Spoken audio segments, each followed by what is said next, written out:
প্রচারণার দ্বিতীয় দিনে আচরণবিধি লঙ্ঘনের অভিযোগ উঠেছে ডাকসু নির্বাচনে। প্রচারণায় ব্যানার ফেস্টুন ব্যবহারের নিষেধাজ্ঞা থাকলেও প্রার্থীরা বিধিনিষেধ অমান্য করছেন।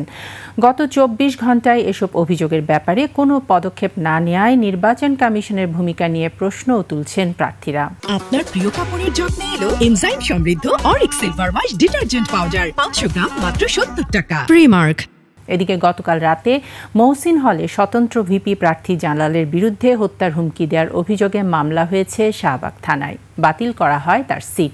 নির্বাচন ঘিরে সেনাবাহিনী মোতায়েনের বিষয়টি নিয়ে শিক্ষার্থীদের মধ্যে আছে মিশ্র প্রতিক্রিয়া।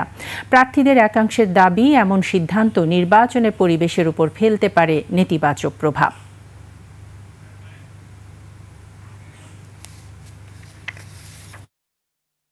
চব্বিশ ঘন্টা হয়ে গেছে, এখনো পর্যন্ত ব্যানার ফেস্টুনগুলো ঝুলছে, অথচ আমাদেরকে বলা হয়েছে যে এগুলো নিয়মের মধ্যে নাই।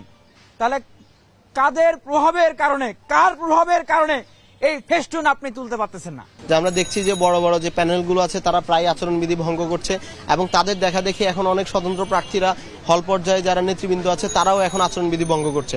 আমরা সেনাবাহিনী মোতায়েনকে প্রশাসনের দিক থেকে আমরা একটা ভালো পদক্ষেপ দেখতে পাচ্ছি, কারণ তাহলে নির্বাচনটা স্বচ্ছ এবং জবাবদিহিতামূলক হতে পারবে।